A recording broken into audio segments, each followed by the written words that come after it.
सभी को मेरा हृदय से नमस्ते।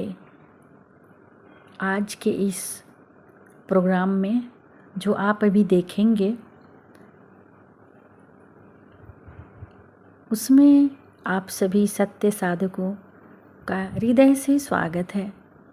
आप सभी जो भी इस प्रोग्राम को देखेंगे, बस सभी से एक ही प्रार्थना है कि आप सभी इस प्रोग्राम को हृदय से स्वीकार कीजिए, ताकि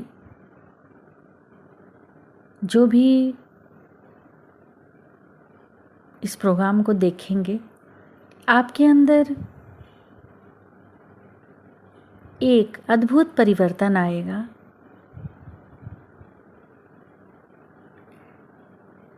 इसलिए इस प्रोग्राम को पूरा देखिए और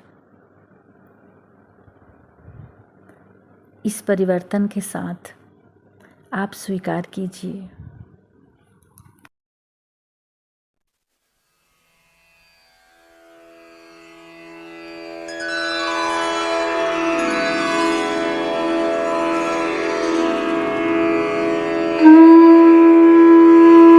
सहज योग ध्यान की स्थापना सन 1970 में श्री माताजी निर्मला देवी द्वारा की गई। उनके निस्वार्थ कार्य और उस कार्य के परिणामों के कारण सहज योग का अभ्यास आज 100 से भी ज्यादा देशों में निःशुल्क किया जाता है। संस्कृत भाषा में सह यानी साथ, ज यानी जन्मा, अर्थात हर मनुष्य के साथ जन्मा योग का वो अधिकार है जो उसके सूक्ष्म तंत्र के माध्यम से उस सर्वव्यापी परमात्मा की शक्ति से उसे जोड़ता है, जो कि समस्त जीवंत कार्य करती है।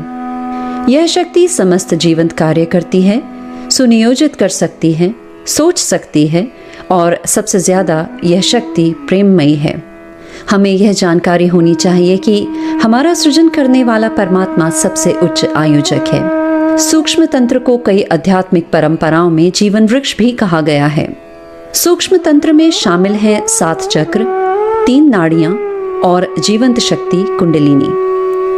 संस्कृत में चक्र का अर्थ है पहिया, क्योंकि यह घड़ी की सुई की दिशा में घूमता है, और नाड़ी का अर्थ है वो मार्ग जिसके माध्यम से कुंडलिनी रीढ़ की हड्डी के मूल से लेकर सर के ऊपर तालु भाग तक आ सकती है। जब कुंडलिनी जागृत होती है तब वह स्वाभाविक तरीके से रीढ़ की हड्डी से ऊपर उठती है और सभी चक्रों को पार करती हुई सहस्त्रार से बाहर आती है। जब यह शक्ति मस्तिष्क से गुजरती है तो हमें स्वाभाविक रूप से मानसिक शांति और उच्च कोटि की जागरूकता का अनुभव होता है। इस प्रक्रिया को आत्म साक्षात्कार कहते हैं। हर चक्र और नाड़ी का शरीर में एक स्थान है जिसे आत्म साक्षात्कार प्राप्त करने के बाद महसूस किया जा सकता है। तो चलिए अपने सूक्ष्म तंत्र में शामिल कुंडलिनी, चक्र, नाड़ियों और उनके गुणों के बारे में थोड़ा और जानने की कोशिश करते हैं।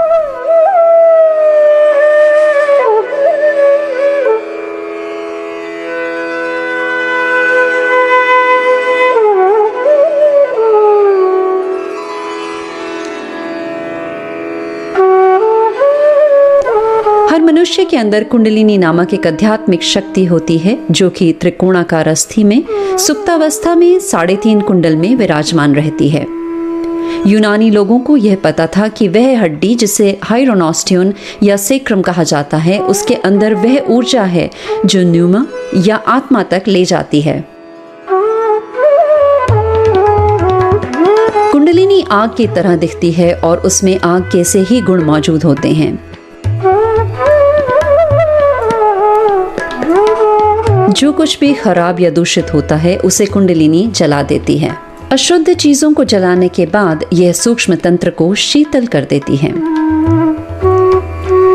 एक बार जब यह असाधारण ऊर्जा जागृत होती है तो यह रीढ़ की हड्डी से होती हुई चारों चक्रों को पार करती हुई सर के ऊपर सहस्त्रार तक पहुंचती है। इस प्रक्रिया से मनुष्य का सर्वव्यापी शक्ति से योग होता है।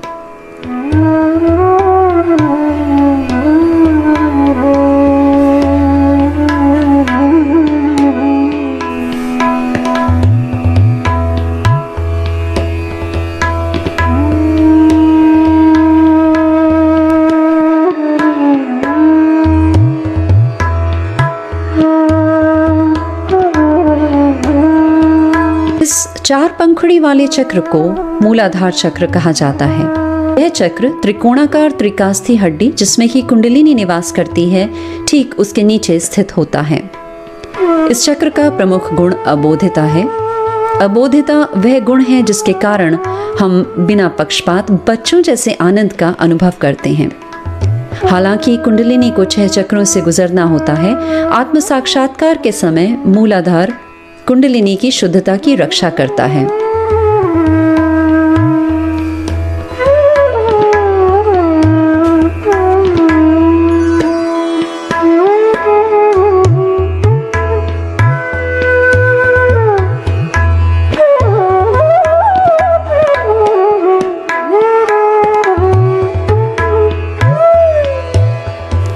दस पंखुड़ी वाले चक्र को नाभि चक्र कहते हैं और यह नाभि के पीछे स्थित होता है।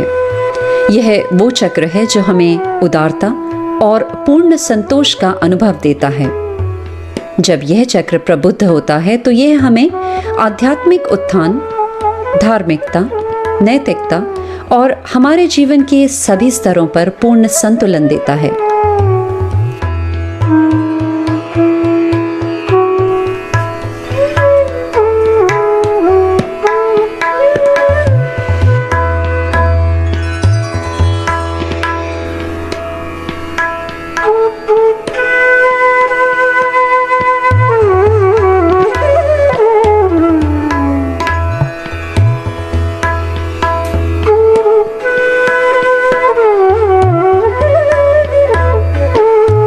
पंखुड़ियों वाला चक्र जो कि स्वादिष्ठान कहलाता है, पेट में स्थित होता है।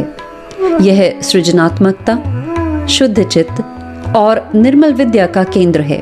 यह वो चक्र है जो हमें अंतर्जात प्रेरणा स्तोत्र से जोड़ता है और हमें आसपास की सुंदरता को अनुभव करने की क्षमता देता है।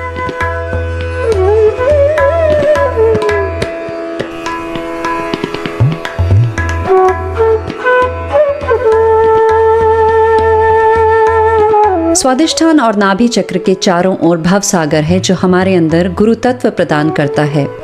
यह 10 आदि गुरुओं का स्थान है। स्वादिष्ठान चक्र भवसागर को पोषण देने के लिए भवसागर के इर्द गिर्द घूमता है। अगुरु जो कि सत्ता, छल कपट या आपके पैसों में ज्यादा रुचि रखते हैं, ऐसे गुरुओं का पालन करने से भवसागर को नुकसान पहुंचता है।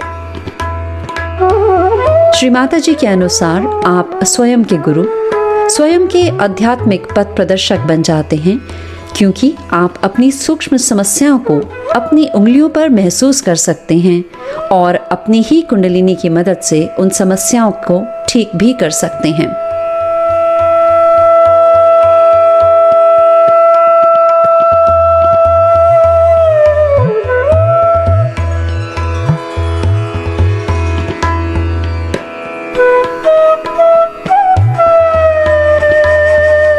बारह पंखुड़ी वाला चक्र अनाहत चक्र कहलाता है। यह रीढ़ की हड्डी में स्टर्नम बोन के पीछे स्थित होता है। अनाहत चक्र में आत्मा का निवास है जो कि सदा पवित्र है और इस पर किसी चीज का प्रभाव नहीं होता। जब यह चक्र जागृत होता है तो यह हमें जिम्मेदारी और दूसरों के प्रति शुद्ध व्यवहार का भाव प्रदान करता है। यह हमें पूर्ण सुरक्षा और आत्मविश्वास भी प्रदान करता है।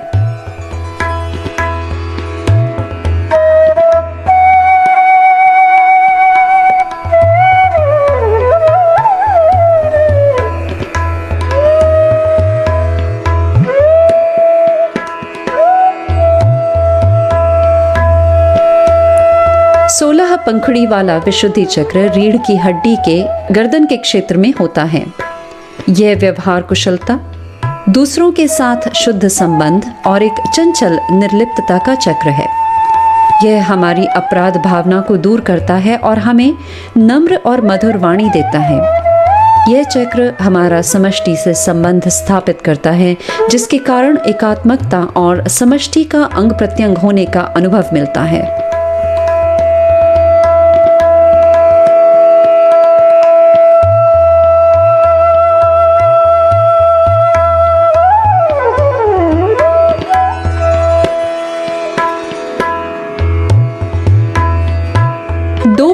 वाला चक्र आज्ञा चक्र कहलाता है। मस्तिष्क में ऑप्टिक कियाज्मा पर जहां दो ऑप्टिक नर्व्स यानी ऑप्टिक तंत्रिकाएं एक दूसरे को पार करती हैं, वहां यह चक्र स्थित होता है। जब यह चक्र जागृत होता है तो मनुष्य तुरंत निर्विचार और क्षमाशील हो जाता है, क्योंकि इस चक्र का यह गुण है। क्षमा वो शक्ति है जिसके कारण हम क्रोध, नफरत और द्वेष को छोड़कर हमारी आत्मा की उदारता और महिमा का परिचय पाते हैं। आत्मा ही है जिसकी मदद से हम अहंकार, हमारे अनुबंधन, आदतें, जातिवाद की गलत धारणाएं और समस्त गलत पहचानों को खत्म कर पाते हैं। 1000 पंखुड़ियों वाला सहस्त्रार चक्र सबसे महत्वपूर्ण चक्र है। हमारे मस्तिष्क में हजारों तंत्रिकाएं या नर्व्स होती हैं, और अगर हम मस्तिष्क को आड़े भाग से देखें तो यह देखा जा सकता है कि ये नर्व्स बहुत खूबसूरती से किसी कमल की सहस्त्र पंखुड़ियों की भांति योजित होती हैं। यह चक्र बाकी सभी चक्रों के गुणों को एकीकृत करता है। जब कुंडलिनी उठती है और सहस्त्रार चक्र को भेदती है, तब यह सभी तंत्रिकाओं को जागृत करती है, और तब कहा जाता है कि मनुष्य एक प्रबुद्ध जीव या एनलाइटेंड सोल है। इसके बाद कुंडलिनी ब्रह्मरंध्र या फॉन्टनल बोन को भेदती है और ब्रह्मांड तक का द्वार खोलती है, और इसका अनुभव हमें सर के ऊपर और हाथों और पैरों पर शीतल हवा के रूप में होता है।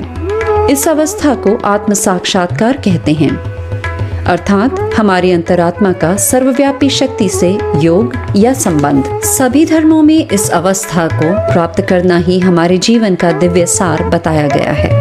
अब 3 नाड़ियों या ऊर्जा प्रवाहों को समझते हैं।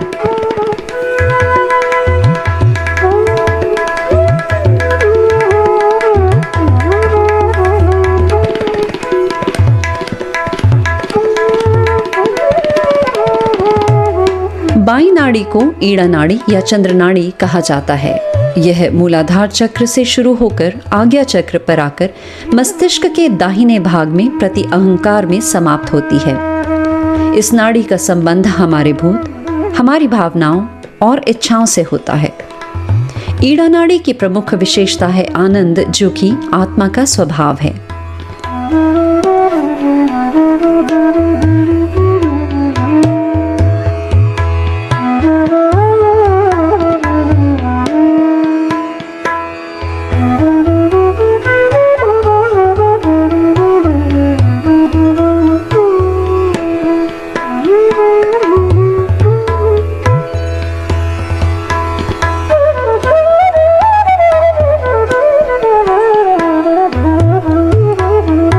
दाई नाड़ी को पिंगला नाड़ी या सूर्य नाड़ी कहा जाता है। यह स्वादिष्ठान चक्र से शुरू होकर आज्ञा चक्र पर आकर मस्तिष्क के बाएं भाग में अहंकार में समाप्त होती है। इस नाड़ी का संबंध हमारे भविष्य, हमारी शारीरिक और बौद्धिक सक्रियता से होता है। एक तरह से यह हमारी क्रियाशीलता की शक्ति की वाहक है।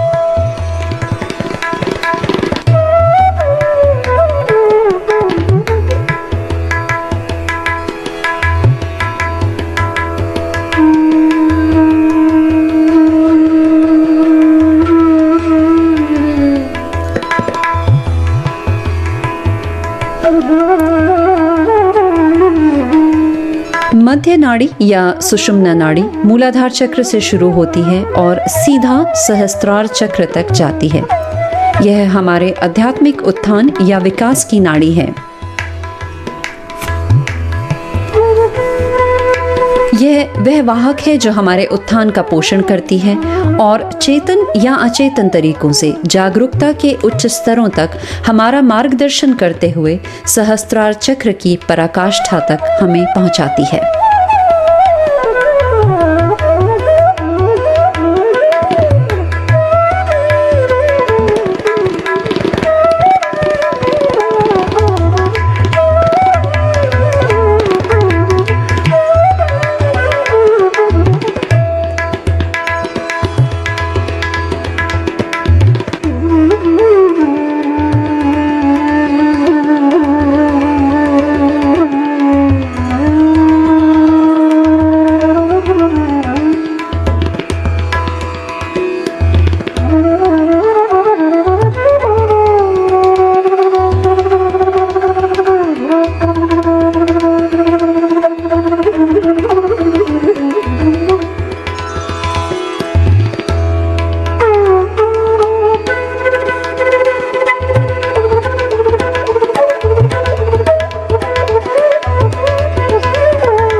आप लोग सब मेरी ओर इस तरह से हाथ करके बैठे।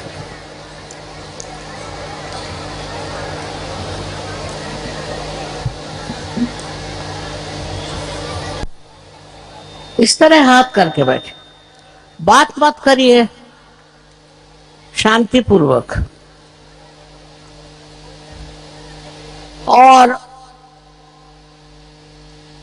आंख बंद कर लें। Please close your eyes.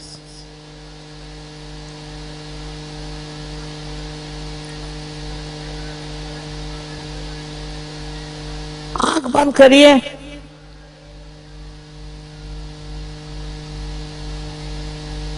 दोनों हाथ मेरे तरफ और आंख बंद करिए।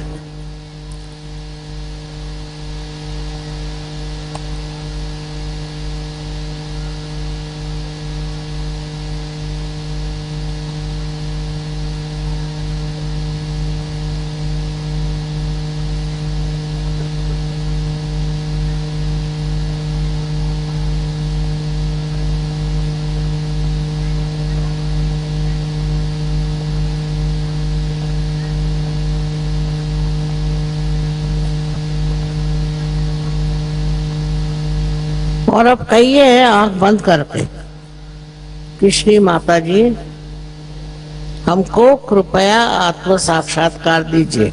धीरे, अंदर ही अंदर, बाहर नहीं।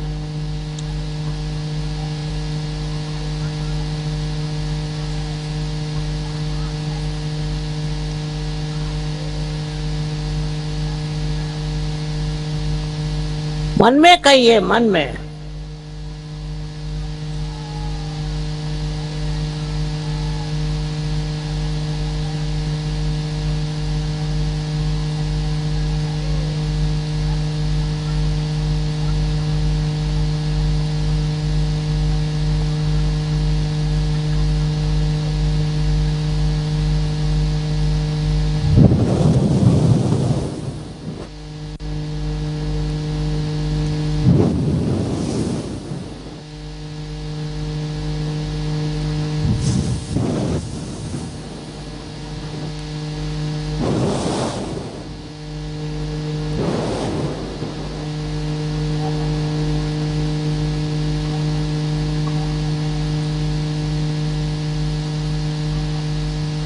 अब देखिए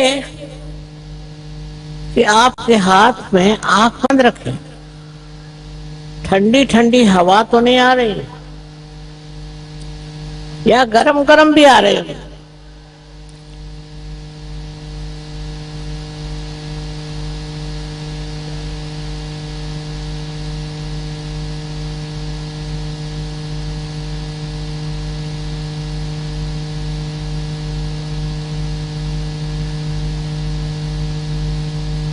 अगर आ रही हो तो हमारी ओर राइट हैंड करें और लेफ्ट हैंड सर पे रख के देखें कि सर में से तो नहीं आ रही ठंडी ठंडी हवा। लेफ्ट हैंड हमारी ओर करें और राइट हैंड से देखें कि आप में सर में आ रही क्या ठंडी ठंडी हवा।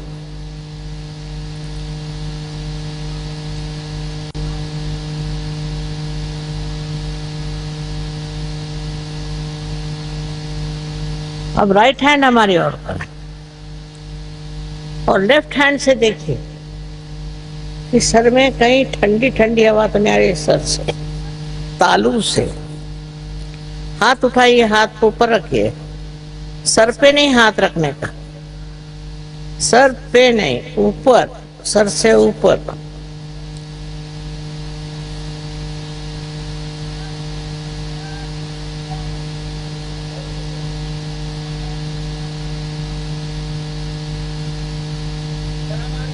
आ रही, गरम आ रही? अच्छा, आ जाएगी ठंडी। और रखे रहो, ऊपर रखो हाथ।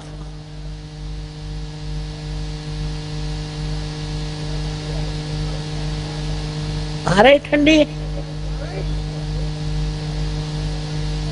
काम था।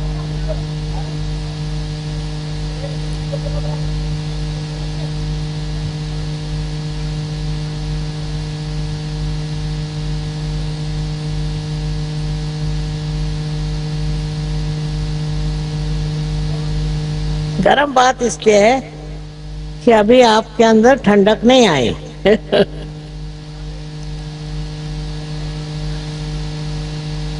अब राइट हैंड लेफ्ट हैंड हमारी ओर करें, राइट हैंड से करें। आंख बंद रखें।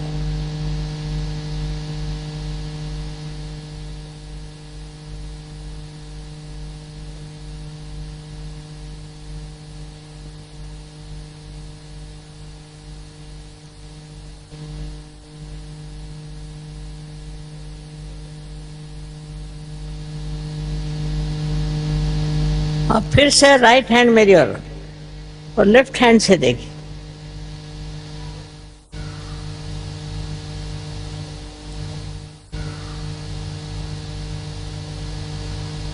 हाँ, अब बहुतों को आ रही है।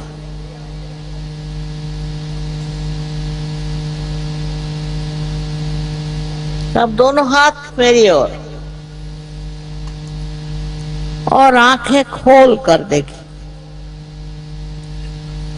आ रही ठंडक दोनों हाथों में, आ रही है ना? जितनों के आ रही वो पार हो गए। अनंत आशीर्वाद।